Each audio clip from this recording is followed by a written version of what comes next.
আসসালামু আলাইকুম প্রিয় শিক্ষার্থীরা, সবাইকে ইউনিক স্কুলে স্বাগত জানাচ্ছি।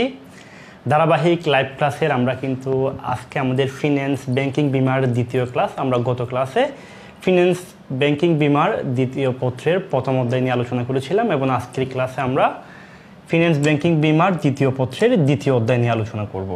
তোমরা যারা প্রথম ক্লাসটি করো নাই, অবশ্যই তোমরা প্রথম ক্লাসটি করে নিবা। আমরা আজকের ক্লাসে কেন্দ্রীয় ব্যাংক নিয়ে বিস্তারিত আলোচনা করব।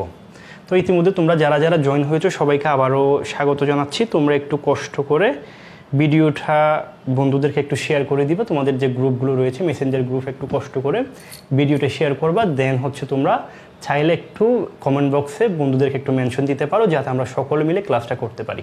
তাহলে আমরা আজকে ক্লাসে কেন্দ্রীয় ব্যাংক নিয়ে বিস্তারিত আলোচনা করব।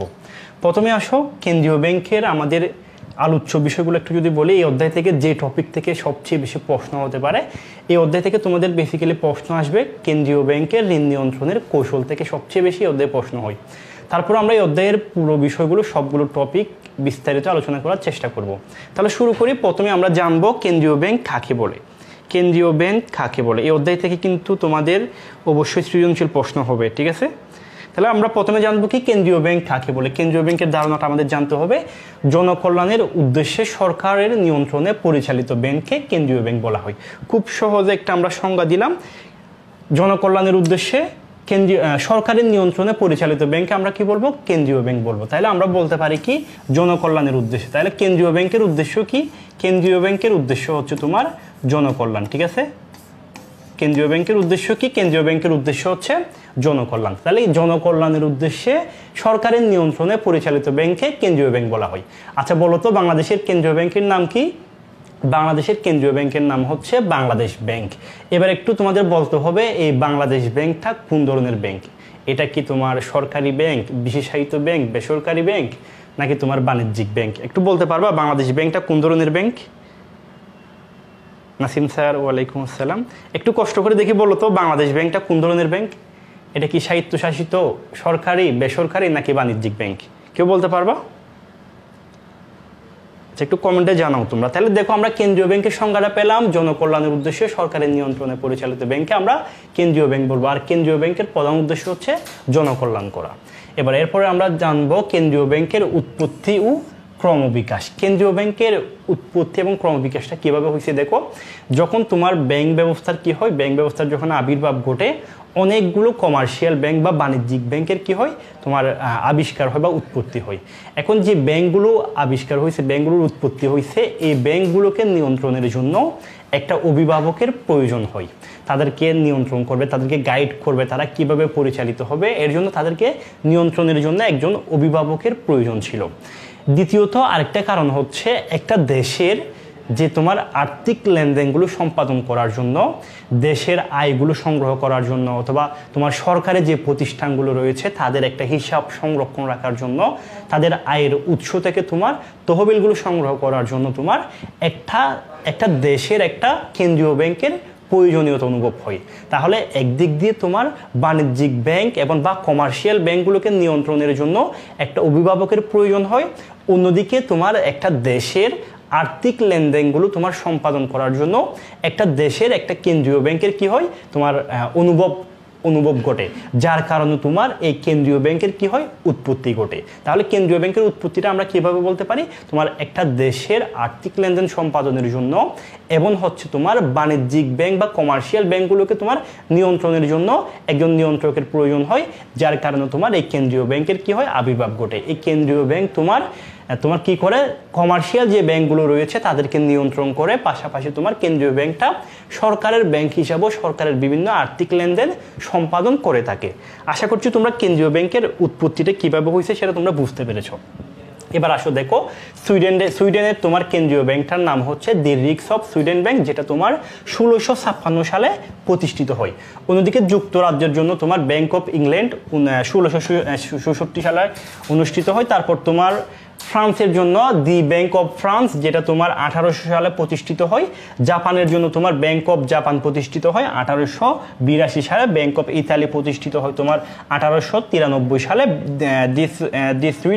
দি সুইস ন্যাশনাল ব্যাংক প্রতিষ্ঠিত হয় তোমার 1907 সালে, যেটা হচ্ছে তোমার সুইজারল্যান্ডের ব্যাংক, ঠিক আছে। ব্যাংক অফ কানাডা প্রতিষ্ঠিত হয় 1934 সালে। তারপর রিজার্ভ ব্যাংক অফ ইন্ডিয়া প্রতিষ্ঠিত হয় 1935 সালে।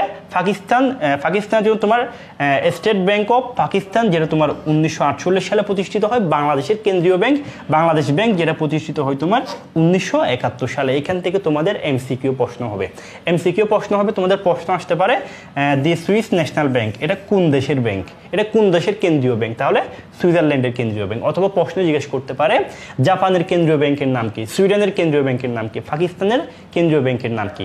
তারপর তোমাদের জিজ্ঞেস করতে পারে এই ব্যাংকটা কত সালে প্রতিষ্ঠিত হয়েছে। তাহলে তোমরা একটু কষ্ট করে এই সালগুলো একটু মনে রাখবা। বিশেষ করে তোমরা বাংলাদেশ, পাকিস্তান, ভারত এগুলো মনে রাখতে হবে। সুইজারল্যান্ড, যুক্তরাজ্য এই ব্যাংকগুলোর একটু কত সালে প্রতিষ্ঠিত হয়েছে এটা একটু তোমরা মনে রাখবা, ঠিক আছে।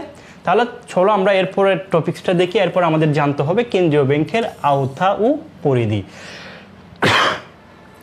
কেন্দ্রীয় ব্যাংকের আওতা, ইব্রাহিম ওয়ালাইকুম আসসালাম। তাহলে দেখো কেন্দ্রীয় ব্যাংকের আওতা বা পরিধি, কেন্দ্রীয় ব্যাংকের আসলে আওতাটা কতটুকু, তারা কি কি কাজগুলো করে, আমরা মূলত এই টপিকটা নিয়ে আলোচনা করব। এখান থেকে তোমাদের অবশ্যই অনুধাবনমূলক এবং সিকিউতে প্রশ্ন আসতে পারে। 1 নাম্বার দেখো, কেন্দ্রীয় ব্যাংকের অন্যতম একটা কাজ হচ্ছে তোমার নোট ও মুদ্রা প্রচলন করা। নোট ও মুদ্রা প্রচলন করা এটা কেন্দ্রীয় ব্যাংকের একমাত্র একক দায়িত্বপ্রাপ্ত একটা প্রতিষ্ঠান, যেটা তোমার নোট ও মুদ্রা প্রচলনটা কেন্দ্রীয় ব্যাংকই করে থাকে। অর্থাৎ তোমার বাজারে তোমার কাম্য মাত্রায়, অর্থাৎ বাজারে তোমার কি পরিমাণ মুদ্রা প্রয়োজন এবং এই চাহিদাটা পূরণ করার জন্য তোমার চাহিদা অনুযায়ী নোট ও মুদ্রা প্রচলন করা এটা কেন্দ্রীয় ব্যাংকের অন্যতম একটা দায়িত্ব। 2 নম্বর কাজ হচ্ছে তোমার মুদ্রা বাজারে ঋণের পরিমাণটাকে কাম্য অবস্থায় বজায় রাখা।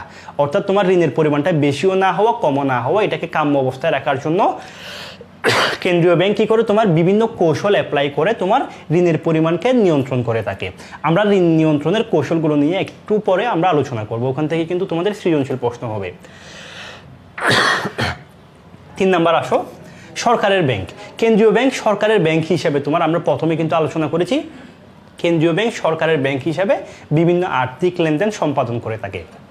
বিশেষ করে সরকারের হয়ে কেন্দ্রীয় ব্যাংক কী করে, বিভিন্ন তহবিল সংগ্রহ করে দেয়। সরকারের যে প্রতিষ্ঠানগুলো রয়েছে সেই প্রতিষ্ঠানের হিসাব রক্ষণের দায়িত্বটাও কেন্দ্রীয় ব্যাংক পালন করে থাকে। এছাড়া তোমার কেন্দ্রীয় ব্যাংকের যে আয়ের উৎসগুলো রয়েছে সেই আয়ের উৎসগুলো থেকে আয় সংগ্রহ করাটাও কেন্দ্রীয় ব্যাংক করে থাকে। এছাড়াও তোমার কেন্দ্রীয় ব্যাংক বিভিন্ন আর্থিক নীতি প্রণয়ন করে বা আর্থিক উপদেষ্টা হিসেবে সরকারের কেন্দ্রীয় ব্যাংক কাজ করে যায়। 4 নম্বর হচ্ছে অন্যান্য ব্যাংকারের ব্যাংকার। অন্যান্য ব্যাংকের ব্যাংকার অর্থাৎ তোমার কেন্দ্রীয় ব্যাংক ছাড়াও দেশে যে অন্যান্য কমার্শিয়াল ব্যাংকগুলো রয়েছে সেই ব্যাংকগুলোকে নিয়ন্ত্রণ করে হচ্ছে এই কেন্দ্রীয় ব্যাংক। যার কারণে তোমার কেন্দ্রীয় ব্যাংকে অন্যান্য ব্যাংকের ব্যাংকার বলা হয়, আবার অন্যান্য ব্যাংকের অভিভাবকও বলা হয় এই কেন্দ্রীয় ব্যাংককে। কেন? কারণ হচ্ছে কেন্দ্রীয় ব্যাংক বাকি ব্যাংকগুলোকে কি করে, নিয়ন্ত্রণ করে। এরপর রয়েছে তোমার ঋণের শেষ আশ্রয়স্থল। কেন্দ্রীয় ব্যাংকে ঋণের শেষ আশ্রয়স্থল বলা হয় কি কারণে বলা হয়, যখন তোমার বাণিজ্যিক ব্যাংকগুলো তারা যখন ঋণের সংকটে পড়ে, তাদের যখন ঋণের প্রয়োজন হয়, তারা শেষ পর্যায়ে এসে কেন্দ্রীয় ব্যাংকের দ্বারস্থ হয়। কেন্দ্রীয় ব্যাংক তাদেরকে ঋণ দিয়ে সহযোগিতা করে থাকে, যার কারণে তোমার ঋণের শেষ আশ্রয়স্থল বলা হয় কেন্দ্রীয় ব্যাংকে। তাহলে এই টপিকগুলো থেকে তোমাদের কি হবে, তোমাদের অনুধাবনমূলক প্রশ্ন আসতে পারে। ক নাম্বারে তোমাকে জানতে চাইতে পারে কেন্দ্রীয় ব্যাংকে কেন ঋণের শেষ আশ্রয়স্থল বলা হয়, অথবা কেন তোমার কোন ব্যাংকে ঋণের শেষ আশ্রয়স্থল বলা হয়, এটা একটু কি হবে তোমাদের প্রশ্ন আসতে পারে। আচ্ছা, তারপর আসো নিকাশঘর। নিকাশঘর কি? নিকাশঘর হচ্ছে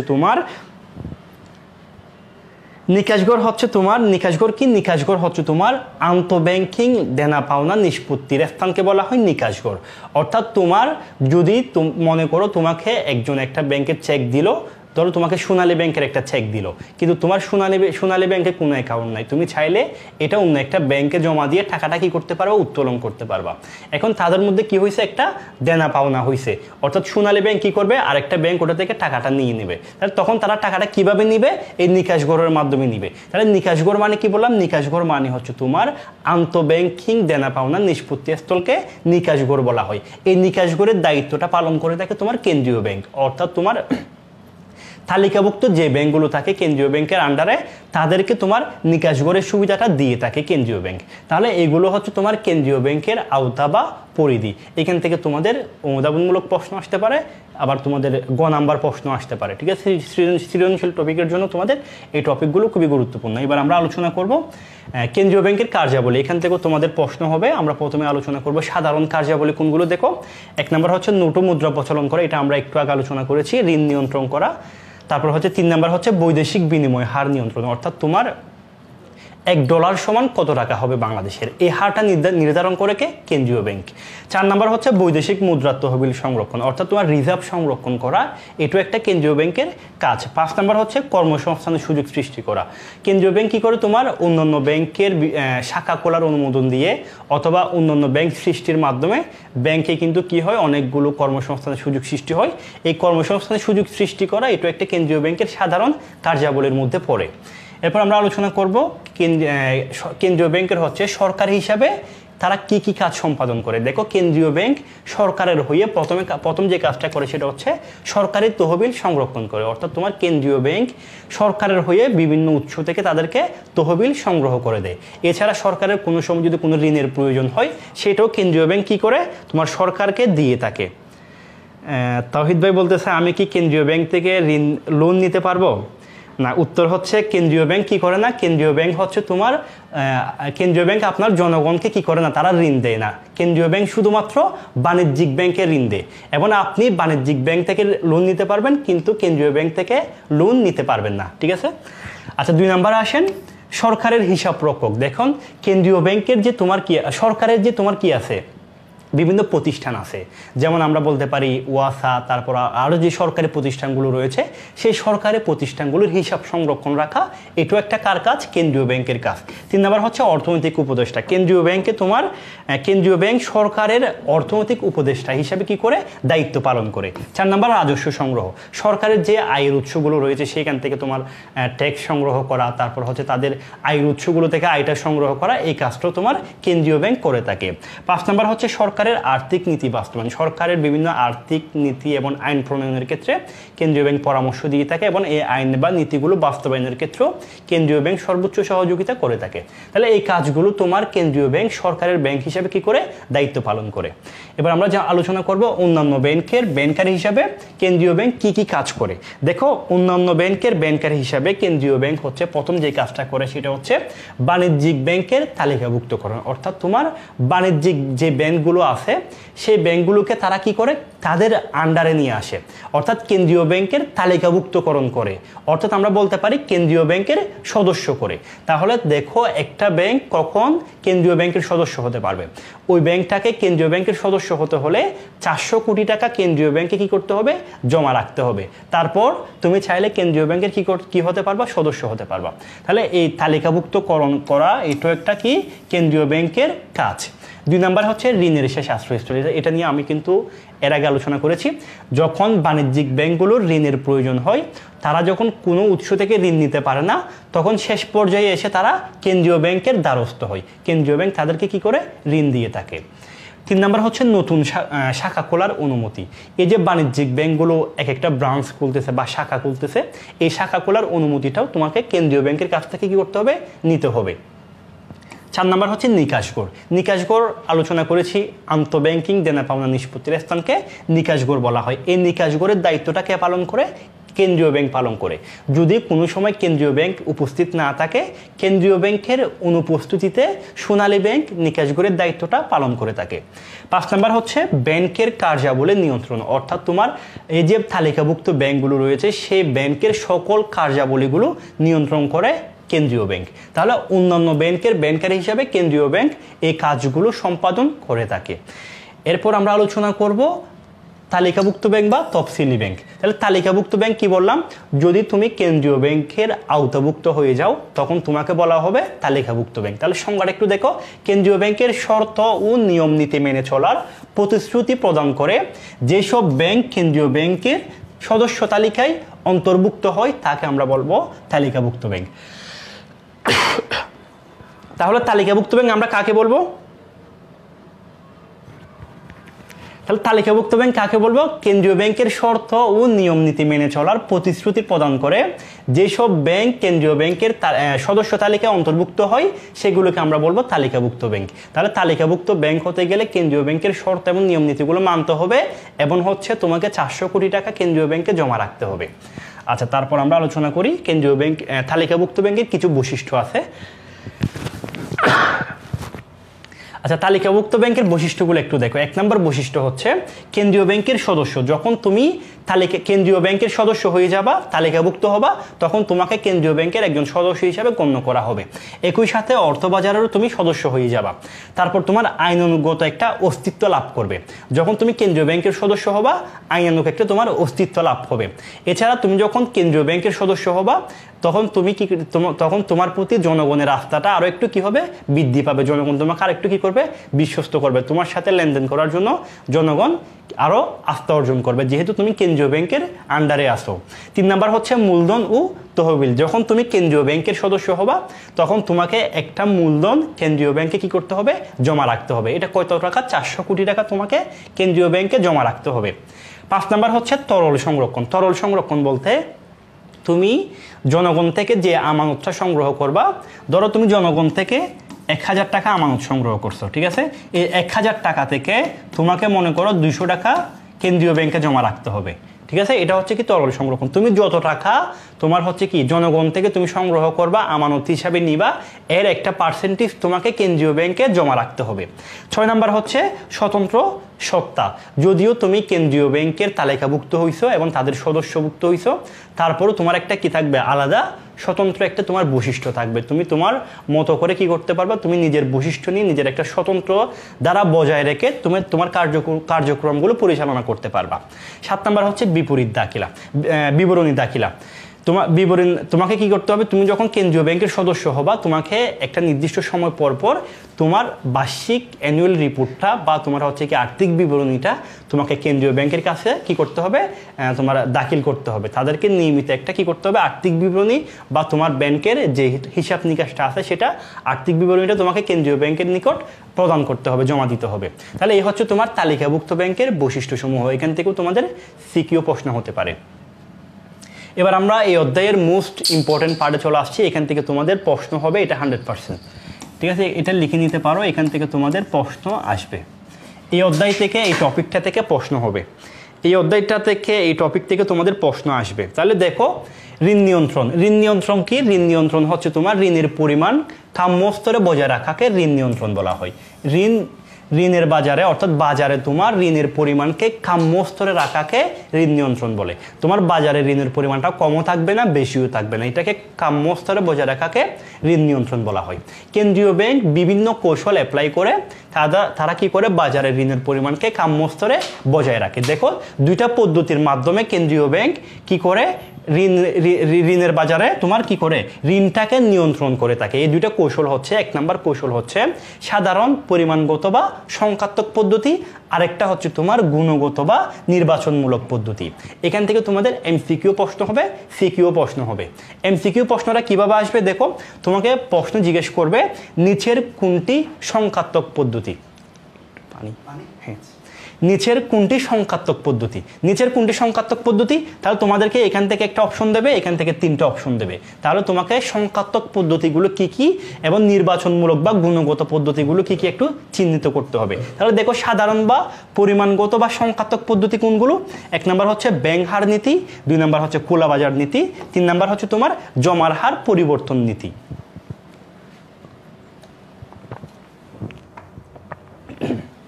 তারপর আসো গুণগত বা নির্বাচনমূলক পদ্ধতি। গুণগত বা নির্বাচনমূলক পদ্ধতি কোনগুলো? 1 নাম্বার হচ্ছে তোমার বরাদ্দকরণ নীতি, 2 নাম্বার প্রত্যক্ষ শাস্তিমূলক ব্যবস্থা, 3 নাম্বার জামানতি ঋণের প্রান্তিক হার পরিবর্তন, 4 নাম্বার নৈতিক প্ররোচনা, 5 নাম্বার প্রচারণা পদ্ধতি, 6 নাম্বার হচ্ছে ভোগ্য ঋণ নিয়ন্ত্রণ পদ্ধতি। তাহলে আমরা কেন্দ্রীয় ব্যাংকের ঋণ নিয়ন্ত্রণের আমরা 2টা কৌশল পেলাম। একটা হচ্ছে তোমার সাধারণ পরিমাণগত বা সংখ্যাত্মক পদ্ধতি, আর একটা হচ্ছে গুণগত বা নির্বাচনমূলক পদ্ধতি। এবার চলো আমরা এই 2টা পদ্ধতি নিয়ে বিস্তারিত একটু আলোচনা করি। তোমাদের এখান থেকে যে জায়গা থেকে সৃজনশীল প্রশ্ন হবে, এই 3টা নীতি থেকেই তোমাদের কি আসবে? সিকিউ প্রশ্ন হবে। সিকিউ প্রশ্নটা তোমাদের এই 3টা নীতি থেকে আসবে। তাহলে চলো আমরা সবগুলো নীতি নিয়ে একটু বিস্তারিত আলোচনা করি। প্রথমে আছে ব্যাংক হার নীতি। ব্যাংক হার নীতি কি দেখো, বাণিজ্যিক ব্যাংকগুলো যেই সুদের হারে কেন্দ্রীয় ব্যাংকের কাছ থেকে ঋণ নেবা প্রথম শ্রেণীর বিল বাট্টা বা সিকিউরিটিজ সমূহ বাট্টা করে সেই হারকে বলা হয় ব্যাংক হার। ব্যাংক হার কি? ব্যাংক হার হচ্ছে তোমার কেন্দ্রীয় ব্যাংক বাণিজ্যিক ব্যাংক কেন্দ্রীয় ব্যাংকের কাছ থেকে যে হারে ঋণ নেয় বা তোমার বিল প্রথম শ্রেণীর বিল বা সিকিউরিটিজ সমূহ বাট্টা করে সেই হারকে বলা হয় তোমার ব্যাংক হার। এই ব্যাংক হারকে বাড়িয়ে বা কমিয়ে ঋণ নিয়ন্ত্রণের কৌশলকে ব্যাংক হার নীতি বলে। তাহলে ব্যাংক হার নীতি কি আমরা কি বুঝলাম? ব্যাংক হার নীতি মানে হচ্ছে বাণিজ্যিক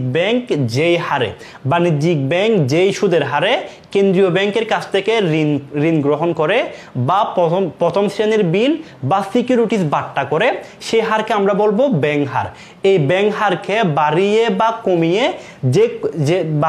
কমিয়ে ঋণ নিয়ন্ত্রণের কৌশলকে আমরা বলবো ব্যাংক হার নীতি। তাহলে ব্যাংক হার নীতিটা তোমাদের সংজ্ঞাটা ক্লিয়ার। এবার আসো এই একটা উদাহরণের মাধ্যমে আমরা এই নীতিটা সম্পর্কে আরেকটু স্পষ্ট ধারণা নিই। দেখো ব্যাংক হার নীতি আমরা বলছি কি, ব্যাংক হার নীতি মানে হচ্ছে কি, কেন্দ্রীয় ব্যাংক কি করে, বাণিজ্যিক ব্যাংক ধরো, আমরা যদি একটু উদাহরণ দিই, বাণিজ্যিক ব্যাংক ধরো 10% হারে, বাণিজ্যিক ব্যাংক 10% হারে কার থেকে ঋণ নেয়? কেন্দ্রীয় ব্যাংক থেকে ঋণ নেয়। ধরো এটা হচ্ছে বাণিজ্যিক ব্যাংক আর এটা হচ্ছে কেন্দ্রীয় ব্যাংক, ঠিক আছে? ধরো বাণিজ্যিক ব্যাংক কেন্দ্রীয় ব্যাংকের কাছ থেকে 10% হারে ঋণ দেয়। এখন বাণিজ্যিক ব্যাংক জনগণকে কত % হারে ঋণ দেবে? জনগণকে বলো তো? অবশ্যই সে কি করবে? লাভ করবে একটা। সে যদি কেন্দ্রীয় ব্যাংকের কাছ থেকে 10% হারে ঋণ নেয়, সে কিন্তু জনগণকে দেবে কত % হারে? জনগণকে দেবে সেই ধরো 12 বা 13% হারে, আমরা 13% ধরলাম, 3% সে কি করবে? লাভ করবে। তাহলে দেখো বাণিজ্যিক ব্যাংক কেন্দ্রীয় ব্যাংকের কাছ থেকে যে হারে ঋণ নিচ্ছে সেটাকে আমরা বলছি ব্যাংক হার। এই ব্যাংক হারকে বাড়িয়ে বা কমিয়ে যে ঋণ নিয়ন্ত্রণ করা হয় সে কৌশলকে আমরা বলছি ব্যাংক হার নীতি। তাহলে বাণিজ্যিক ব্যাংক যদি কেন্দ্রীয় ব্যাংকের কাছ থেকে 10% হারে ঋণ নেয়, সে কিন্তু জনগণকে ঋণ দিচ্ছে কত % হারে? 13% হারে। এখন কেন্দ্রীয় ব্যাংক যখন তোমার বাজারে ঋণের পরিমাণটাকে বাড়াতে চাইবে বা কমাতে চাইবে, তখন কি করবে? যদি বাড়াতে চায় তখন সে কি করবে? এই যে 10% হারে বাণিজ্যিক ব্যাংক কার থেকে ঋণ নিচ্ছে? কেন্দ্রীয় ব্যাংক থেকে ঋণ নিচ্ছে, তখন এই হারটাকে সে কি করবে? 10%-এর জায়গায় 15% করে ফেলবে। তুমি আগে আমার কাছ থেকে 10% হারে ঋণ নিতা, এখন তুমি যদি আমার কাছ থেকে ঋণ নিতে চাও তাহলে তোমাকে 15% হারে ঋণ নিতে হবে। সে কি করলো? এখন ঋণের হারকে বাড়াই ফেলছে, এখন যখন ঋণের হারকে বাড়াই ফেলবে তখন কি হবে? বাণিজ্যিক ব্যাংক আগে কিন্তু জনগণকে 13% হারে কি করতো? ঋণ দিত। এখন যখন ঋণের হারটা বাড়াই ফেলছে তখন কিন্তু এই বাণিজ্যিক ব্যাংক আর 13% হারে ঋণ দেবে না জনগণকে, তখন সে ঋণ দেবে 18% হারে। দেখো 18% হারে যখন তোমার ঋণের পরিমাণটা বাড়াই ফেলছে তখন জনগণ কিন্তু তখন একটু কি করবে? ঋণ নেওয়াটা ব্যাংক থেকে কম হারে ঋণ নেবে। অর্থাৎ আগে যখন 13% ছিল তখন কিন্তু জনগণ খুব বেশি কি করতো? ব্যাংক থেকে ঋণ নিত। 13%-এর সময় যদি জনগণ 1000 টাকার ঋণ নিত, যখন 18% হয়ে যাবে, যখন ঋণের হারটা বেড়ে যাবে, এখন তো ঋণের পরিমাণটা বেড়ে গেছে, তাহলে আমি এখন আর 1000 টাকা ঋণ নিব না, আমি 500 টাকা নিব বা আরও কম নিব। তাহলে দেখো জনগণ কিন্তু ঋণ নিতে উৎসাহটা হারাই ফেলছে, যেহেতু ঋণের পরিমাণটা বেড়ে গেছে। তাহলে একটু দেখো এই চারটার মাধ্যমে দেখো ব্যাংক হার বৃদ্ধি, যখন ব্যাংক হার বাড়াই ফেলবে, আগে 10% ছিল, এখন আমি করে ফেলছি 15%। যখন আমি ব্যাংক হার বাড়াই ফেলছি, বাণিজ্যিক ব্যাংকের সুদের হারও বৃদ্ধি হবে। অর্থাৎ বাণিজ্যিক ব্যাংক গ্রাহককে আগে দিত কত %-এ? 13%। এখন তখন যখন 15% করে ফেলবে কেন্দ্রীয় ব্যাংক, তখন ওরা কি করে ফেলবে? 18% করে ফেলবে। যখন 18% করে ফেলছে, ব্যাংক হার যখন বাড়াই ফেলছে, তখন গ্রাহকের মধ্যে ঋণ নিতে নিরুৎসাহ সৃষ্টি হবে। তখন তারা কি করবে? ঋণ নিতে আগ্রহটা হারাই ফেলবে। তাহলে যখন ঋণ নিতে আগ্রহ হারাই ফেলবে তখন বাজারে ঋণের পরিমাণটা কি হবে?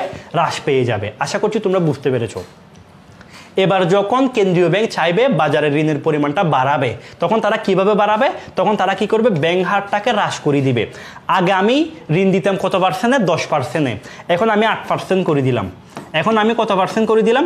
8% করে দিলাম। তাহলে বাণিজ্যিক ব্যাংক কি করবে? তাদের সুদের পরিমাণটাও কমাই দেবে। তাহলে তখন তারা কি করবে? 11% নিয়ে আসবে। তখন তারা কি করছে? 11% নিয়ে আসছে। এখন যখন ঋণের পরিমাণটা কমে যাবে, জনগণ আগে যদি 100 টাকা ঋণ নিত, এখন 150 টাকা ঋণ নেবে। ঋণের পরিমাণটা কমে গেছে, তার মানে তারা ঋণ নিতে আরও উৎসাহ পাবে, উৎসাহ বৃদ্ধি পাবে, যার কারণে তোমার বাজারে ঋণের পরিমাণটা বৃদ্ধি পেয়ে যাবে। তাহলে তোমরা এই দুইটা বিষয় বুঝতে পারছো কিনা একটু বলো তো, একটু বলো তো আমাকে, বুঝতে পারছো কিনা? এটা কিন্তু খুব গুরুত্বপূর্ণ। বুঝতে পারছো তোমরা ব্যাংক হার নীতিটা বুঝতে পারছো কিনা? একটু বলো ব্যাংক হার নীতিটা বুঝতে পারছো কিনা? দেখো, ব্যাংক হার বাড়িয়ে বা কমিয়ে যে কৌশলের মাধ্যমে ঋণ নিয়ন্ত্রণ করা হচ্ছে আমরা সেটাকে বলছি ব্যাংক হার নীতি। আগে কেন্দ্রীয় ব্যাংক, আগে বাণিজ্যিক ব্যাংক কেন্দ্রীয় ব্যাংকের কাছ থেকে ঋণ নিত 10% হারে, এখন আমি কি করলাম 12% করে দিলাম। তাহলে ঋণের হারটা আমি যখন বাড়াই দেব তখন বাণিজ্যিক ব্যাংকও জনগণকে ঋণ দেবে, ঋণের হারটা বাড়িয়ে দিবে, 15% হারে দিবে বা 18% হারে দিবে। তখন যখন ঋণের পরিমাণটা বেড়ে যাবে, ঋণের হারটা যখন বেড়ে যাবে, সুদের হারটা যখন বেড়ে যাবে, তখন কি হবে, জনগণ ঋণ নিতে নিরুৎসাহী হবে, তখন বাজারে ঋণের পরিমাণটা কমে যাবে। যখন আমি সুদের হারটা বাড়াই দেবো অথবা ব্যাংক হারটা যখন আমি বাড়াই দেবো, ব্যাংক হার যখন আমি হ্রাস করে দেবো, দেখো আমি যখন 8% করে দিছি তখন বাণিজ্যিক ব্যাংকও কমাই দিবে, সে 11% করে দিছে, তখন জনগণ কি করবে, ঋণ নিতে উৎসাহ পাবে। তাহলে এই কারণটা বুঝতে পারছো কিনা?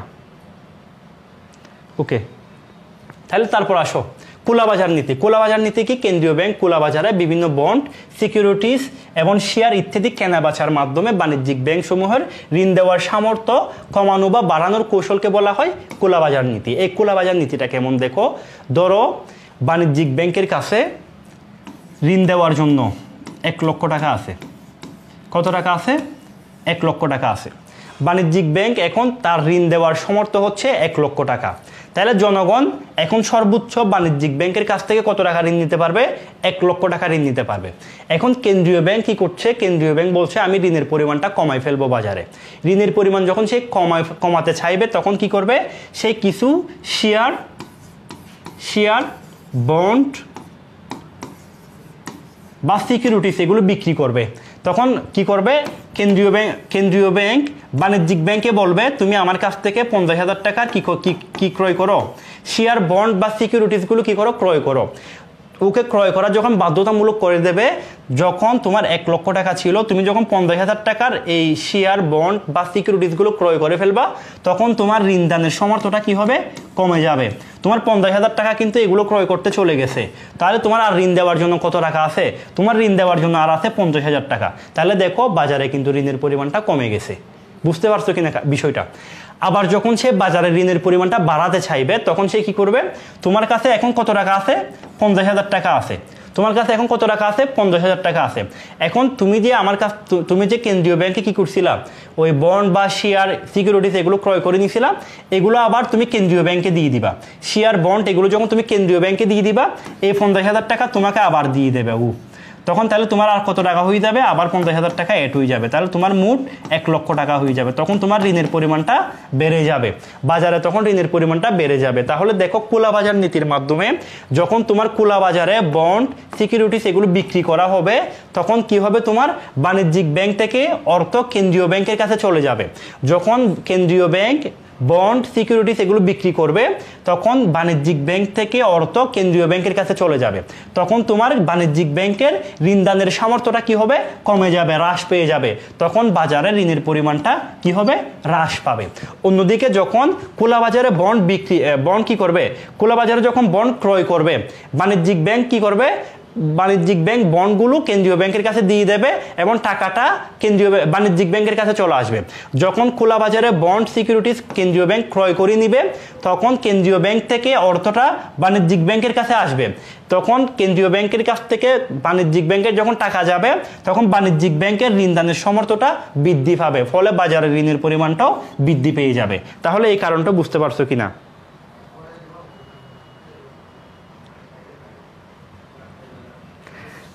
আচ্ছা, তাহলে দেখো খোলাবাজার মানে আমরা কি বুঝলাম? খোলাবাজার নীতি মানে হচ্ছে তোমার বন্ড বা সিকিউরিটিসগুলো যদি বিক্রি করে কেন্দ্রীয় ব্যাংক কি করবে? বাজারে দেখো কেন্দ্রীয় ব্যাংক বাজারে বাণিজ্যিক ব্যাংকের ঋণদানের সামর্থ্যটা কমিয়ে দিছে। আবার তোমার খোলাবাজারে বন্ড এবং সিকিউরিটিসগুলো ক্রয় করে তাদের কাছে আবার কি অর্থ চলে আসছে, বাণিজ্যিক ব্যাংকের ঋণ দানের সমর্থটা বৃদ্ধি পেয়ে গেছে, তখন কিন্তু আবার বাজারে ঋণের পরিমাণটাও বেড়ে গেল। তাহলে এই খোলা বাজারে তোমার বন্ড বা সিকিউরিটিজ বিক্রির মাধ্যমে কেন্দ্রীয় ব্যাংকের ঋণ দানের সমর্থকে কমিয়ে দেওয়া বা বাড়িয়ে দেওয়ার নীতিকে আমরা বলবো খোলা বাজার নীতি। আশা করছি এই দুইটা নীতি সম্পর্কে তোমরা বুঝতে পেরেছো। এবার 3 নম্বরে আসো, জমার হার পরিবর্তন নীতি। জমার হার পরিবর্তন নীতিটা কেমন দেখো, বাণিজ্যিক ব্যাংকের আমানতের একটা নির্দিষ্ট অংশ কেন্দ্রীয় ব্যাংকে জমা রাখতে হয়। এই জমার হার পরিবর্তন করে ঋণ নিয়ন্ত্রণের কৌশলকে আমরা বলবো জমার হার পরিবর্তন নীতি। অর্থাৎ দেখো বাণিজ্যিক ব্যাংক কি করে, বাণিজ্যিক ব্যাংক হচ্ছে তোমার জনগণের কাছ থেকে কি করে, জনগণের কাছ থেকে আমানত সংগ্রহ করে। ধরো বাণিজ্যিক ব্যাংক জনগণের কাছ থেকে 1 লক্ষ টাকা কি করছে, সংগ্রহ করছে। 1 লক্ষ টাকা সংগ্রহ করছে। এখন নিয়ম অনুযায়ী এই যে তুমি আমানত সংগ্রহ করছো, এই আমানতের একটা অংশ কেন্দ্রীয় ব্যাংকের নিকট জমা রাখতে হবে। কেন্দ্রীয় ব্যাংকের নিকট কি করতে হবে, জমা রাখতে হবে। তোমার কেন্দ্রীয় ব্যাংকের নিকট আমানতের একটা অংশ কেন্দ্রীয় ব্যাংকের নিকট জমা রাখতে হবে। ধরো এখন 10% তোমাকে কি করতে হয়, তুমি যে টাকাটা আমানত সংগ্রহ করছো এর 10% কেন্দ্রীয় ব্যাংকের নিকট জমা রাখতে হবে। তাহলে 10% জমা রাখলে কত টাকা, 1000 টাকা তোমার আমানত কি করতে হবে, কেন্দ্রীয় ব্যাংকের নিকট জমা রাখতে হবে। এখন জমার হার পরিবর্তন নীতির ক্ষেত্রে কেন্দ্রীয় ব্যাংক কি করে, এই জমার হারকে বাড়িয়ে দেয়। যদি বাড়িয়ে দেয়, তুমি আগে 10% রাখতা, কেন্দ্রীয় ব্যাংক বললো এখন তোমাকে 15% আমার এখানে কি করতে হবে, আমানতের একটা অংশ জমা রাখতে হবে। যদি 15% জমা রাখে তাহলে এখানে জমা রাখতে হচ্ছে কত টাকা, 1500 টাকা। 1500 টাকা। তাহলে এখন তোমার এখানে কত টাকা হয়ে যাচ্ছে, তুমি যদি 10% রাখো তাহলে তুমি আরো কত টাকা দিতে পারছো, আচ্ছা 10,000 টাকা হবে, 1 লক্ষ হলে 10,000 টাকা, আর এখানে 15,000 টাকা, ঠিক আছে। তাহলে দেখো যখন তুমি 10% হারে 1 লক্ষ টাকা 10% যখন তুমি কেন্দ্রীয় ব্যাংকের নিকট জমা রাখতেছো, তখন তুমি আর ঋণ দিতে পারছো কয় টাকা, 90,000 টাকা। 90,000 টাকা। এখন কেন্দ্রীয় ব্যাংক যখন ঋণের পরিমাণটা কমাই ফেলতে চাইবে তখন সে কি করবে, এই 10%কে সে 15% করে দিবে। যখন 15% করে দিছে তখন তোমার 1 লক্ষ টাকার 15,000 টাকা কেন্দ্রীয় ব্যাংকে জমা রাখতে হচ্ছে। তাহলে তুমি আর ঋণ দিতে পারছো কয় টাকা, 85,000 টাকা। তাহলে তোমার বাজারের ঋণের পরিমাণটা কমে গেল। এখন কেন্দ্রীয় ব্যাংক যদি আবার বাজারের ঋণের পরিমাণটা বাড়াতে চাই তখন সে কি করবে, আগে তোমার কাছ থেকে ধরো 10% কি করতো, জমা রাখতো। এখন সে বললো তুমি আমার এখানে 8% জমা রাখলে হবে। এখন আর 10% রাখতে হবে না, তুমি 8% রাখলে হবে। তাহলে যদি তুমি 8% রাখো তাহলে তোমাকে এখানে জমা রাখতে হচ্ছে কত টাকা, 8,000 টাকা। যদি 8,000 টাকা জমা রাখতে হয় 1 লক্ষ টাকায়, তাহলে তুমি আরও কত টাকা ঋণ দিতে পারছো, 92,000 টাকা তুমি আরও বাজারে ঋণ দিতে পারছো। ফলে তোমার বাজারের ঋণের পরিমাণটা বৃদ্ধি পাইল। তাহলে দেখো এই জমার হার পরিবর্তনের মাধ্যমে যখন জমার হারটা বৃদ্ধি পায়, বাণিজ্যিক ব্যাংক থেকে অর্থর পরিমাণ কেন্দ্রীয় ব্যাংকের কাছে চলে যায়। ফলে তোমার বাণিজ্যিক ব্যাংকের ঋণ দানের সামর্থ্যটা কমে যায়। ফলে তোমার বাজারের ঋণের পরিমাণটাও হ্রাস পেয়ে যায়। অন্যদিকে যখন জমার হারটা কি করে, বাড়িয়ে দেয়, আগে আমি 10% নিতাম তোমার কাছ থেকে, তুমি এখন 8% রাখলে হবে, হ্রাস করে ফেলে, ঠিক আছে। এখন তুমি আমাকে 8% আমার এখানে জমা রাখলে হবে। যখন তুমি জমার হারটা কমিয়ে দিছো তখন তোমার বাণিজ্যিক ব্যাংক থেকে কিন্তু কেন্দ্রীয় ব্যাংকের কাছে কম পরিমাণ টাকা জমা রাখতে হচ্ছে। ফলে তোমার ঋণ দানের সামর্থ্যটা আরো বৃদ্ধি পাইছে। ফলে তোমার বাজারের ঋণের পরিমাণটাও বৃদ্ধি পেল। তাহলে আশা করছি তোমরা এই 3টা কারণ বুঝতে পেরেছো। এই তিনটা নীতি বুঝতে পারছো? ভাইয়ার একটু বলো এই 3টা নীতি বুঝতে পারছো কিনা। এই 3টা নীতি থেকে তোমাদের প্রশ্ন আসবে। তাহলে 3টা নীতি যদি আমি একটু আরেকবার যদি তোমাদেরকে সংক্ষেপে বলে দিই, দেখো ব্যাংক হার নীতি মানে কি বললাম, কেন্দ্রীয় ব্যাংক, বাণিজ্যিক ব্যাংক কেন্দ্রীয় ব্যাংকের কাছ থেকে যে হারে ঋণ নেয় বা প্রথম শ্রেণীর বিল বাট্টা করে বা সিকিউরিটিজ বাট্টা করে, সেই হারকে ব্যাংক হার বলা হয়। এই ব্যাংক হারটাকে যখন বাড়িয়ে বা কমিয়ে কেন্দ্রীয় ব্যাংক ঋণ নিয়ন্ত্রণ করে সেটাকে আমরা বলছি ব্যাংক হার নীতি। অন্যদিকে তোমার খোলা বাজার নীতি মানে কি বললাম, খোলা বাজার নীতি মানে হচ্ছে তোমার কেন্দ্রীয় ব্যাংক যদি তোমার খোলা বাজারে বন্ড বা সিকিউরিটিজ বিক্রি করে, কেন্দ্রীয় ব্যাংকের বাণিজ্যিক ব্যাংকের ঋণ দানের সামর্থ্যকে যখন কমিয়ে দেয় তখন বা বাড়িয়ে ফেলে, তোমার ক্রয় করে, বন্ড বা সিকিউরিটিজ ক্রয় করে, যখন তাদের ক্রয় বা বিক্রয় করে তাদের সমর্থ, ঋণদানের সমর্থ বাড়িয়ে বা কমিয়ে দেয়, তখন সেটাকে আমরা বলছি খোলা বাজারের নীতি। আর হচ্ছে তোমার ব্যাংক জমার হার পরিবর্তন নীতি। কি বললাম, তোমার ব্যাংকে একটা পরিমাণ টাকা জমা রাখতে হয়, আমানত, তুমি যত টাকা আমানত সংগ্রহ করছো এর একটা অংশ কেন্দ্রীয় ব্যাংকে জমা রাখতে হয়। এই জমার হারকে কেন্দ্রীয় ব্যাংক বাড়িয়ে বা কমিয়ে যে ঋণ নিয়ন্ত্রণ করে সেটাকে আমরা বলছি জমার হার পরিবর্তন নীতি। আশা করছি এই তিনটা নীতি সম্পর্কে তোমরা বুঝতে পেরেছো। এবার আমরা চলে যাই গুণগত পদ্ধতি বা নির্বাচন পদ্ধতি। গুণগত বা নির্বাচন পদ্ধতি, এখান থেকেও তোমাদের প্রশ্ন হতে পারে, ঠিক আছে। তাহলে 1 নম্বরে আসো বরাদ্দকরণ নীতি। কিন্তু এর আগে যে 3টা নীতি পড়ালাম ওই 3টা নীতি থেকে সবচেয়ে বেশি প্রশ্ন হয়। তাহলে 1 নম্বর দেখো বরাদ্দকরণ নীতি কি। বরাদ্দকরণ নীতি মানে হচ্ছে বিশেষ খাতকে চিহ্নিত করে সেই খাতের ঋণের, আচ্ছা ঋণ ইয়াটা বলেছে, সেই খাতে ঋণের পরিমাণ, সেই খাতে ঋণের পরিমাণ কম বা বেশি করার নীতিকে বলা হয় ঋণের বরাদ্দকরণ নীতি। তাহলে ঋণের বরাদ্দকরণ নীতিটা দেখো একটা বিশেষ খাতকে চিহ্নিত করে দেয়। কেন্দ্রীয় ব্যাংক কি করে, কেন্দ্রীয় ব্যাংক বলে যে তুমি যত টাকা ঋণ দিবা এর 20% তোমাকে কৃষি খাতে কি করতে হবে, বিনিয়োগ করতে হবে, বা এর 20% তোমাকে শিল্প খাতে বিনিয়োগ করতে হবে, শিল্প খাতে তুমি ঋণ দিতে পারবা। তাহলে কেন্দ্রীয় ব্যাংক যদি কোনো একটা খাতকে সে নির্দিষ্ট করে দেয় তুমি যত টাকা ঋণ দিবা এর একটা পার্সেন্টেজ তোমাকে অমুক খাতে ঋণ দিতে হবে, বা এই খাতে ঋণ দিতে হবে, বা কৃষি খাতে বা শিল্প খাতে তোমাকে ঋণ দিতে হবে। এরকম যখন কোনো একটা খাত সে নির্দিষ্ট করে দেবে, একটা পার্সেন্টেজ বলে দেবে তোমাকে এত পার্সেন্ট এই খাতে কি করতে হবে, ঋণ দিতেই হবে। তাহলে এরকম যদি তোমাকে কোনো বিশেষ খাত কি করে চিহ্নিত করে দেয় তখন সেটাকে আমরা বলবো বিশেষ বরাদ্দকরণ নীতি। তাহলে বরাদ্দকরণ নীতি মানে কি বুঝলাম আমরা, যদি কোনো একটা খাতকে কেন্দ্রীয় ব্যাংক নির্দিষ্ট করে দেয় তখন সেটাকে আমরা বলবো বরাদ্দকরণ নীতি।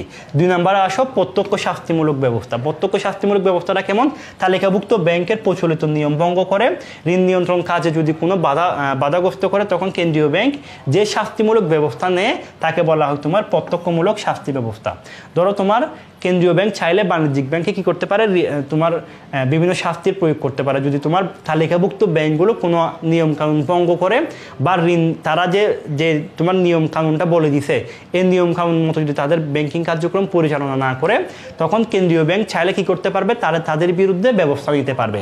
তাদেরকে বিভিন্ন শাস্তিমূলক দিতে পারবে, তাদেরকে তোমার নিকাশ ঘরের সুবিধাটা বন্ধ করে দেবে, অথবা তাদেরকে বলবে কি তুমি আমার কাছ থেকে এখন বেশি সুদে তোমাকে কি করতে হবে, ঋণ নিতে হবে, অথবা তোমাকে আমি ঋণ দেওয়া বন্ধ করে দিব। তাহলে এই যে তোমার বিভিন্ন শাস্তি প্রয়োগের মাধ্যমে যদি কোনো ঋণ নিয়ন্ত্রণ করে থাকে আমরা সেটাকে বলবো প্রত্যক্ষ শাস্তিমূলক ব্যবস্থা। যদি তোমার তালিকাভুক্ত ব্যাংকে বলে কি আমি তোমাকে ঋণ দেব না, তুমি এই কাজটা ভঙ্গ করছো, এই নিয়মটা তুমি ভঙ্গ করছো যার কারণে আমি তোমাকে ঋণ দেব না, তাহলে দেখো যদি তোমাকে এই শাস্তিটা দেয় ফলে কিন্তু তোমার বাজারে ঋণের পরিমাণটা কমে যাচ্ছে। তাহলে কেন্দ্রীয় ব্যাংক এরকম শাস্তির মাধ্যমে যদি ঋণ নিয়ন্ত্রণ করে থাকে সেটাকে আমরা বলবো প্রত্যক্ষ শাস্তিমূলক ব্যবস্থা। 3 নম্বর হচ্ছে জামানতি ঋণের প্রান্তিক হার পরিবর্তন। সম্পত্তির জামানতের উপর প্রদত্ত ঋণ কম বেশি হওয়ার যে পরিবর্তন হয় তাকে, ধরো আমি তোমাকে বলি বাণিজ্যিক ব্যাংক কি করে, তোমার তারা হচ্ছে বিভিন্ন সম্পত্তি বন্ধক রাখে। ধরো একটা বাণিজ্যিক ব্যাংকে ধরো তুমি 100 টাকা যদি সম্পদ রাখো, 100 টাকা যদি তুমি সম্পদ জমা রাখো তাহলে নিয়ম অনুযায়ী ধরো তুমি 100 টাকা সম্পত্তির বিপরীতে তুমি 80 টাকা ঋণ দিতে পারবা, 80 টাকা ঋণ দিতে পারবা। তাহলে কেন্দ্রীয় ব্যাংক কি করলো, সে এখন বাজারে ঋণের পরিমাণটা কমাতে চাচ্ছে, তখন সে বললো তুমি 100 টাকা সম্পত্তির বিপরীতে আর 80 টাকা ঋণ দিতে পারবা না, তুমি এখন ঋণ দিতে পারবা 60 টাকা। তাহলে দেখো বাজারে কিন্তু ঋণের পরিমাণটা তাহলে কমে গেল। আগে আমি 100 টাকা সম্পত্তির বিপরীতে ঋণ দিতে পারতাম 80 টাকা, এখন কেন্দ্রীয় ব্যাংক আমাকে নিয়ম করলো কি তুমি 100 টাকা সম্পত্তির বিপরীতে এখন ঋণ দিতে পারবা 60 টাকা। তাহলে ঋণের পরিমাণটা বাজারে কিন্তু কমে যাবে।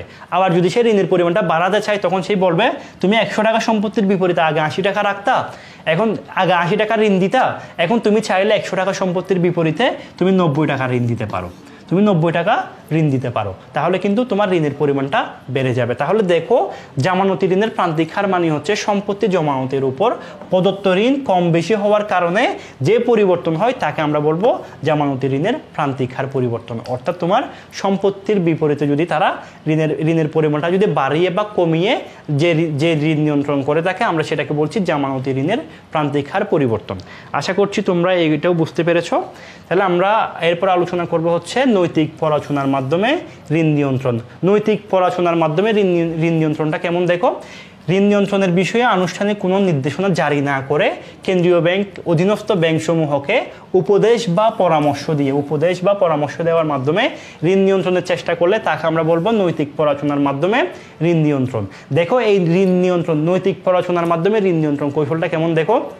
কেন্দ্রীয় ব্যাংক তোমাকে কোনো আদেশ জারি করবে না, তোমার মাথায় হাত বুলিয়ে দিবে, তোমাকে মাথায় হাত বুলিয়ে দিয়ে বলবে, কাঁধে হাত রেখে বলবে, দেখো এখন তো তোমার বন্যা হচ্ছে, বন্যার কারণে কিন্তু কি হয়েছে, কৃষকরা অনেক ক্ষতিগ্রস্ত হয়েছে, এখন তুমি চাইলে কিন্তু এই খাতটা থেকে কি করতে পারো, বেশি পরিমাণ ঋণ দিতে পারো। অথবা তুমি কৃষকদেরকে এখন, আগে তুমি 10% সুদে ঋণ দিতা, এখন তাদেরকে একটু সুদের পরিমাণটা কমিয়ে দাও, 6% হারে তাদেরকে ঋণ দাও। তাহলে যখন সুদের পরিমাণটা কমাই দিচ্ছ, তখন কিন্তু কৃষকরা আরও বেশি কি হবে, ঋণ নিতে উৎসাহ পাবে। আগে তুমি কৃষি খাতে যদি 1 লক্ষ টাকা ঋণ দিতা, এখন যেহেতু তারা অনেকটা বন্যার কারণে ক্ষতিগ্রস্ত হয়েছে, তাহলে তুমি এখন চাইলে কিন্তু 2 লক্ষ টাকা ঋণ দিতে পারো। তাহলে দেখো তাদেরকে কিন্তু কোনো আদেশ জারি করছে না, তাদের মাথায় হাত বুলিয়ে বা কাঁধে হাত রেখে তাদেরকে কি বুঝিয়ে শুনিয়ে পরামর্শ দিয়ে কি করছে, একটা বিশেষ খাতের দিকে তারা নিয়ে যাচ্ছে। অর্থাৎ তুমি তাকে একটা কি, তোমার মাথায় হাত বুলিয়ে বা কাঁধে হাত রেখে তাদেরকে পরামর্শ দেওয়ার মাধ্যমে যদি ঋণ নিয়ন্ত্রণ করে থাকে, আমরা সেটাকে বলবো কি, নৈতিক পড়াশোনার মাধ্যমে ঋণ নিয়ন্ত্রণ। আমি যে উদাহরণটা দিলাম, ধরো কি বন্যা বললাম, যদি বন্যার কারণে যদি কোনো কৃষিখাতে যদি বেশি ক্ষতি হয়, তখন এই ক্ষতিটা মোকাবেলার জন্য কেন্দ্রীয় ব্যাংক চাইলে কি করতে পারে, তার অধীনস্থ যে ব্যাংকগুলো আছে সেই ব্যাংকগুলোকে সে এভাবে কি করতে পারে, নৈতিক পড়াশোনার মাধ্যমে বাজারে ঋণের পরিমাণটা বাড়াতে বা কমাতে পারে। তাহলে এভাবে তোমার কোনো আদেশ জারি না করে পরামর্শ বা উপদেশ দিয়ে যদি ঋণ নিয়ন্ত্রণের চেষ্টা করা হয়, সেটাকে আমরা বলবো নৈতিক পড়াশোনার মাধ্যমে ঋণ নিয়ন্ত্রণ। আচ্ছা, 5 নম্বরে আসো, প্রচারণা পদ্ধতি। প্রচারণা পদ্ধতিটা কেমন? প্রচারণা পদ্ধতিটা হচ্ছে তোমার কেন্দ্রীয় ব্যাংক দেশের মুদ্রাবাজার ও আর্থিক কাজের উপর বিভিন্ন বুলেটিন, ম্যাগাজিন বা পত্রপত্রিকা, প্রতিবেদন ইত্যাদি প্রকাশের মাধ্যমে মুদ্রাবাজারের সদস্যদের দেশের আর্থিক অবস্থা, ব্যাংকিং পরিস্থিতি সম্পর্কে জানানোর কৌশলকে আমরা বলবো প্রচারণা কৌশল। অর্থাৎ তোমার আর্থিক বিভিন্ন মুদ্রাবাজার বা আর্থিক প্রতিষ্ঠানের নিয়ে তারা যদি বিভিন্ন ম্যাগাজিন বা পত্রপত্রিকা ইত্যাদি প্রচারের মাধ্যমে যদি ঋণ নিয়ন্ত্রণ করে থাকে, আমরা সেটাকে বলবো প্রচারণা পদ্ধতি ঋণ নিয়ন্ত্রণ। আর 6 নম্বরে আসে, সেটা হচ্ছে যোগ্য ঋণ নিয়ন্ত্রণ। যোগ্য ঋণ নিয়ন্ত্রণটা কেমন দেখো, কিস্তিতে পরিশোধযোগ্য ভোক্তাদের বিভিন্ন পণ্য যেমন ফ্রিজ, টিভি, মোটর গাড়ি ইত্যাদি কেনার জন্য প্রযোজ্য নিয়মকানুনের উপর প্রভাব বিস্তার করে ঋণ নিয়ন্ত্রণ করাকে আমরা বলবো যোগ্য পণ্য ঋণ নিয়ন্ত্রণ। এই কৌশলটা কেমন দেখো, অনেকগুলো ব্যাংক আছে কি করে, তারা হচ্ছে তুমি যদি এখন কিস্তিতে কি করতে পারবা, যে কোনো পণ্য কিনতে পারবা, ফ্রিজ, টিভি, মোটর বাইক, এগুলো কি করতে পারবা, ক্রয় করতে পারবা, যোগ্য পণ্যগুলো তুমি ক্রয় করতে পারবা। এখন কেন্দ্রীয় ব্যাংক, ধরো তোমার কাছে এখন কোনো টাকা নাই, তুমি একটা বাণিজ্যিক ব্যাংকের কাছে গেলা, বললা আমি কি কিস্তিতে তোমার কাছ থেকে একটা ফ্রিজ কিনতে চাই বা একটা আমি মোটর গাড়ি কিনতে চাই, তখন ওই বাণিজ্যিক ব্যাংকটা কি করবে, একটা কিস্তিতে কি করবে, তোমার একটা কিস্তিতে তোমাকে কি করবে, টাকা দেবে এবং তোমাকে টাকা দিয়ে সে একটা ফ্রিজ কিনে দেবে বা মোটর গাড়ি কিনে দেবে। এখন এই কিস্তির পরিমাণটা, এই সুদের হারটা বাড়িয়ে বা কমিয়ে যদি কেন্দ্রীয় ব্যাংক ঋণ নিয়ন্ত্রণ করে, আমরা সেটাকে বলবো যোগ্য ঋণ নিয়ন্ত্রণ পদ্ধতি। তাহলে দেখো, ধরো তোমাকে কিস্তির পরিমাণ বললো কি, তোমাকে প্রতি মাসে 5,000 টাকা দিতে হবে, 5,000 টাকা দিতে হবে। এখন কেন্দ্রীয় ব্যাংক যদি বলে তুমি এই প্রজেক্টের ক্ষেত্রে, যোগ্য নিয়ন্ত্রণের ক্ষেত্রে, তোমার যোগ্য পণ্যের ক্ষেত্রে তুমি আগে 5,000 টাকা নিতে, এখন ওদের কাছ থেকে 6,000 টাকা করে নাও। অথবা আগে যদি তুমি 10% হারে সুদ নিতে, এখন তুমি এটা 15% করে দাও। তাহলে দেখো এখানে যদি কোনো প্রভাব বিস্তার করে, সেটাকে আমরা বলছি কি, যোগ্য ঋণ নিয়ন্ত্রণ পদ্ধতি। ঠিক আছে, তাহলে যোগ্য ঋণ নিয়ন্ত্রণ পদ্ধতি এবং প্রচারণা পদ্ধতি, নৈতিক পড়াশোনা পদ্ধতি, তারপর হচ্ছে তোমার জামানতি ঋণের প্রান্তিক হার, প্রত্যক্ষ শাস্তিমূলক ব্যবস্থা এবং বরাদ্দকরণ ঋণ নিয়ন্ত্রণ পদ্ধতি। এই 5টা হচ্ছে তোমার গুণগত বা নির্বাচনমূলক পদ্ধতি। আর এর আগে যে 3টা পড়লাম, জমার হার পরিবর্তন নীতি, খোলাবাজার নীতি, ব্যাংক হার নীতি, এই তিনটা হচ্ছে তোমার সাধারণ বা পরিমাণগত বা সংখ্যাত্মক পদ্ধতি। তাহলে এই নামগুলো একটু তোমাদের মনে রাখতে হবে, কারণ এখান থেকে এমসিকিউ প্রশ্ন হবে, নিচের কোনটি সংখ্যাত্মক পদ্ধতি। তাহলে তোমাকে বললো কি, একটা বললো খোলাবাজার নীতি, আর 3টা এখান থেকে দিল, আর 3টা হচ্ছে এইখান থেকে দিল। তাহলে কোনটা উত্তর হবে, যেটা তোমার খোলাবাজার নীতিটা কি, এটা হচ্ছে কি সাধারণ বা সংখ্যাত্মক পদ্ধতি। তাহলে কোনটা সংখ্যাত্মক পদ্ধতি, কোনটা হচ্ছে তোমার গুণগত বা নির্বাচন পদ্ধতি, এই পদ্ধতি কৌশলগুলো সম্পর্কে একটু জানতে হবে। তাহলে আমরা সবগুলো কৌশল নিয়ে আলোচনা করলাম, এবার আমরা আলোচনা করব মুদ্রা বাজার নিয়ে। মুদ্রা বাজার কি? মুদ্রা বাজার হচ্ছে তোমার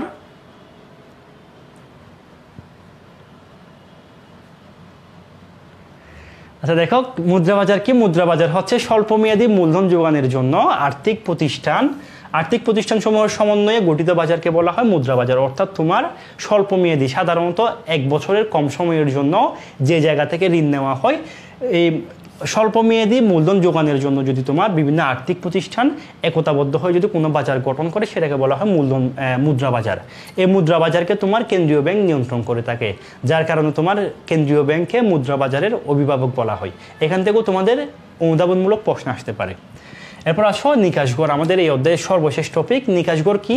নিকাশ ঘর হচ্ছে তোমার ব্যাংকিং লেনদেন থেকে সৃষ্ট আন্তঃব্যাংকিং দেনা পাওনা নিষ্পত্তির স্থান হচ্ছে নিকাশ ঘর। এই নিকাশ ঘর শব্দের ইংরেজি প্রতিশব্দ হচ্ছে ক্লিয়ারিং হাউস। ক্লিয়ারিং হাউস এর আবিধানিক অর্থ হচ্ছে নিষ্পত্তি স্থল। তাহলে দেখো নিকাশ ঘরের সংখ্যাটা কি পেলাম? নিকাশ ঘর মানে হচ্ছে আন্তঃব্যাংকিং দেনা পাওনা নিষ্পত্তির স্থান। অর্থাৎ আমি এর আগে যে উদাহরণটা দিলাম, তোমাকে একটা তোমার ফ্রেন্ড সোনালী ব্যাংকের কি করলো, চেক দিল সোনালী ব্যাংকের।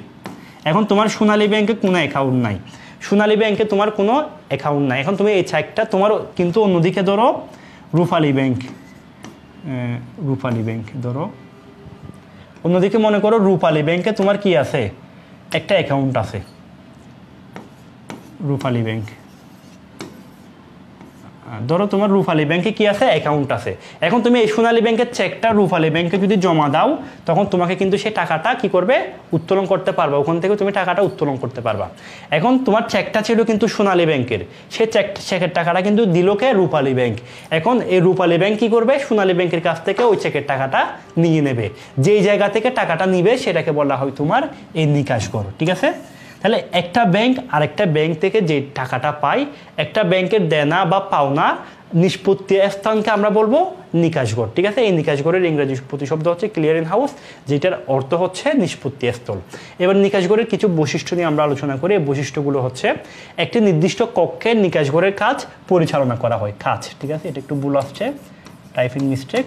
তাহলে দেখো, একটা নির্দিষ্ট কক্ষে কি করা হয়, এই নিকাশ ঘরের কাজটা সম্পাদন করা হয়। প্রতিদিন ব্যাংক যখন বন্ধ হয়ে যায়, যদি 4টা বাজে ব্যাংক বন্ধ হয়ে যায়, তাহলে 4টার পরে কি করা হয়, একটা নিকাশ ঘরে একটা জায়গায় এসে, একটা ঘরে এসে, এই যে এই দুইটা ব্যাংক কি করতো, এই ব্যাংকের কাছ থেকে টাকা পেত। এই দুইটা ব্যাংকের প্রতিনিধি কি করবে, ওই ঘরে আসবে। ওই ঘরে এসে ওখানে কেন্দ্রীয় ব্যাংকের একজন প্রতিনিধি থাকবে। এই ব্যাংক বলবে আমি ওর কাছ থেকে এত টাকা পাই, তাহলে ওই যদি বাউচারটা প্রদান করে, তখন ওই টাকাটা কি করবে, দিয়ে দেবে। তাহলে এই ইয়াটা পরিচালনা করে কে, কেন্দ্রীয় ব্যাংক। তাহলে একটা ঘরের মধ্যে যে ব্যাংকগুলো টাকা পায়, অথবা যে ব্যাংকগুলো থেকে টাকা পাবে, তারা সবাই কি করবে, এই ঘরে আসবে। এখানে তোমার সভাপতিত্ব করবে কেন্দ্রীয় ব্যাংকের একজন প্রতিনিধি। যদি কেন্দ্রীয় ব্যাংকের প্রতিনিধি না থাকে, তাহলে ওখানে তোমার সোনালী ব্যাংক কি করে, কাজটা দায়িত্বটা পালন করে থাকে। তাহলে তোমার কেন্দ্রীয় ব্যাংক সভাপতিত্ব পালন করে, কেন্দ্রীয় ব্যাংকের অনুপস্থিতিতে সোনালী ব্যাংক ওই দায়িত্বটা পালন করে থাকে। তাহলে যে ব্যাংকগুলো থেকে যে যার কাছ থেকে টাকা পাবে, সবাই একটা ঘরে একতাবদ্ধ হবে। একটা ঘরে এসে ব্যাংক বন্ধের পরে কিন্তু তারা আসবে, এবং তারা যার কাছ থেকে যে টাকা পাবে, তারা সেটা কেন্দ্রীয় ব্যাংকের নিকট পেশ করবে, এবং তাদের দেনা পাওনাটা ওখানে নিষ্পত্তি করবে। তাহলে এটা হচ্ছে কেন্দ্রীয় ব্যাংকের প্রথম বৈশিষ্ট্য। 2 নম্বর বৈশিষ্ট্য আসো, তালিকাভুক্ত ব্যাংকগুলোর প্রতিনিধিদের উপস্থিতিতে নির্দিষ্ট একটা দিনে কি করা হয়, এই নিকাশ ঘরের লেনদেনটা সম্পাদন করা হয়। 3 নম্বর হচ্ছে, কেন্দ্রীয় ব্যাংকের প্রধান অফিস ও শাখা অফিসে সাধারণত নিকাশ ঘরের কাজ পরিচালিত হয়। যেখানে তোমার কেন্দ্রীয় ব্যাংকের কোনো শাখা বা অফিস নাই, সেখানে তোমার দায়িত্বপ্রাপ্ত অন্য ব্যাংকের অফিসে কি করা হয়, লেনদেন নিষ্পত্তি করা হয়। অর্থাৎ তোমার দায়িত্বপ্রাপ্ত অন্য প্রতিষ্ঠানটি হচ্ছে কি, সোনালী ব্যাংক। সোনালী ব্যাংক। যদি কোনো জায়গায় কেন্দ্রীয় ব্যাংকের শাখা না থাকে বা অফিস না থাকে, সেখানে সোনালী ব্যাংকের অফিসে কি করা হয়, তাদের দেনা পাওনাটা নিষ্পত্তি করা হয়। 4 নম্বর হচ্ছে, তালিকাভুক্ত ব্যাংকগুলো নিকাশ ঘরের সদস্য হতে পারে। অর্থাৎ তোমার এই নিকাশ ঘরের সুবিধাটা শুধুমাত্র তালিকাভুক্ত ব্যাংকগুলোই পাবে। যে ব্যাংকগুলো কেন্দ্রীয় ব্যাংকের নিকট 400 কোটি টাকা জমা রেখে তাদের নিয়ম নীতি পালন করার, তাদের শর্তগুলো মেনে নিয়ে সদস্যভুক্ত হয়েছে, সে ব্যাংকগুলোই শুধুমাত্র নিকাশ ঘরের সুবিধাটা নিতে পারবে। 5 নম্বর হচ্ছে, একটা নির্দিষ্ট নিয়ম অনুযায়ী নিকাশ ঘর পরিচালিত হয়। তাহলে এগুলো হচ্ছে তোমার নিকাশ ঘরের বৈশিষ্ট্যসমূহ। আচ্ছা, তাহলে আসো আমরা কিন্তু একদম শেষ টপিকে চলে আসছি। আমাদের সর্বশেষ হচ্ছে নিকাশ ঘরের গুরুত্ব। তোমরা একটু অবশ্যই ক্লাসটা কি করবা, বন্ধুদেরকে শেয়ার করে দিবা। দেখো আমি কিন্তু গেমে কিন্তু আমার গাম জড়তেছে। আমি তোমাদের জন্য এত কষ্ট করে ক্লাসটা নিচ্ছি। তোমরা যদি একটু কষ্ট করে ভিডিওটা শেয়ার করো, তাহলে তোমাদের কিন্তু কোনো ক্ষতি নাই। এর ফলে আমরা আরও কী করবো, ক্লাসটা নিতে আরও কী হবো, আমরা অনুপ্রেরিত হব। তাহলে দেখো নিকাশ ঘরের গুরুত্বটা দেখো, অবশ্যই ভিডিওটা শেয়ার করে দিবা সবাই। আমরা কিন্তু নিয়মিত আমাদের কিন্তু লাইভ ক্লাস দেখতেছো নিয়মিত, আমরা কিন্তু তোমাদেরকে প্রতিদিন রাত 10টায় এইভাবে আমরা লাইভ ক্লাসটা ইনশাআল্লাহ নিয়মিত রাখবো। এবং আমি বিশেষ করে ফিন্যান্সের দ্বিতীয় পত্রের প্রত্যেকটা অধ্যায় তোমাদেরকে এইভাবে লাইভ ক্লাসে শেষ করবো ইনশাআল্লাহ। যদি তোমরা তোমাদের ইয়াটা কি, তোমরা যদি আমাকে একটু উৎসাহ দিতে পারো এবং তোমরা যদি নিয়মিত থাকো আমার সাথে, ইনশাআল্লাহ আমি ক্লাসটা তোমাদেরকে এইভাবে লাইভে প্রতিদিন এসে কি করব, শেষ করিয়ে দিব। তাহলে 1 নাম্বার আমরা একটু নিকাশ গড়ের গুরুত্বগুলো একটু পড়বো। নিকাশ গড়ের গুরুত্ব দেখো, 1 নাম্বার হচ্ছে পারস্পরিক লেনদেন নিষ্পত্তি। দেখো একটা ব্যাংক আরেকটা ব্যাংক থেকে কি হয়, টাকা পায়।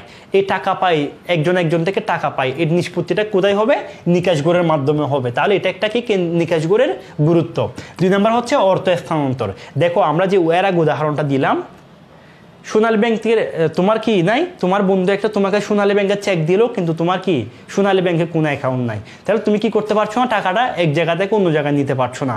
তুমি কিসের মাধ্যমে নিতে পারছো, নিকাশ গড়ের মাধ্যমে নিতে পারছো। নিকাশ গড়ের সুবিধাটা আছে বলেই রূপালী ব্যাংক কিন্তু কি করলো, টাকাটা কিন্তু দিতে সেই বাধ্য ছিল। তুমি চাইলে রূপালী ব্যাংকে চেকটা জমা দিয়ে টাকাটা নিতে পারছো। তাহলে এই সুবিধাটা তুমি কেমনে পাইলা, নিকাশ গড়ের মাধ্যমে পেলা। তাহলে এই সুবিধাটা আমরা নিকাশ গড়ের কারণে পাইছি, যার কারণে এটা একটা কি নিকাশ গড়ের গুরুত্ব। 3 নাম্বার হচ্ছে ঋণ নিয়ন্ত্রণ।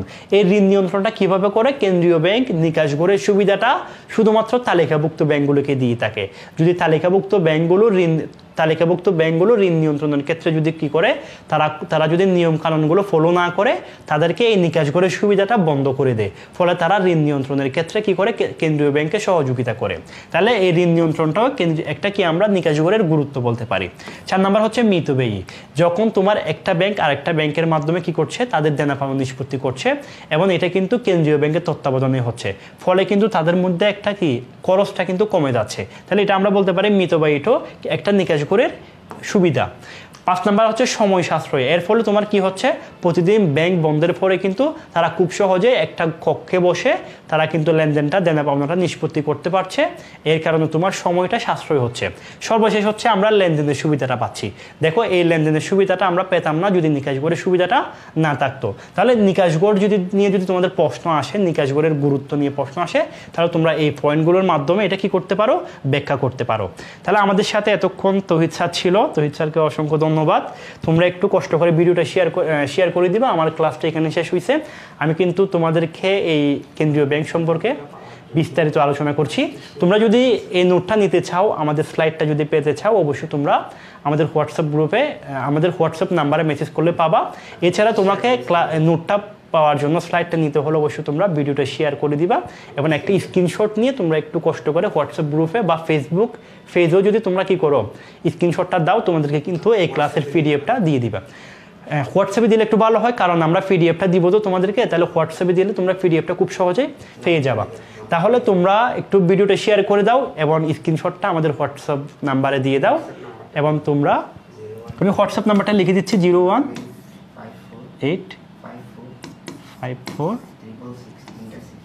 আচ্ছা 6668332। ঠিক আছে, এটা হচ্ছে আমাদের হোয়াটসঅ্যাপ নাম্বার। তোমরা যদি এই নাম্বারে একটা মেসেজ করো স্ক্রিনশট দিয়ে, তাহলে তোমাদেরকে কিন্তু এই ক্লাসের পিডিএফগুলো দিয়ে দেবো। ইনশাআল্লাহ আমরা এইভাবে ধারাবাহিকভাবে ফিন্যান্সটা লাইভ ক্লাসে শেষ করব প্রতিদিন রাত 10টায়। আর আমার ক্লাসটা পাবা তোমরা শুক্রবার রাতে, আমি কিন্তু ফিন্যান্স ক্লাসটা নিব এবং বৃহস্পতিবার রাতে নিব ম্যানেজমেন্ট ক্লাসটা। তাহলে পরে ক্লাস দেখার আমন্ত্রণ জানিয়ে শেষ করছি। আসসালামু আলাইকুম।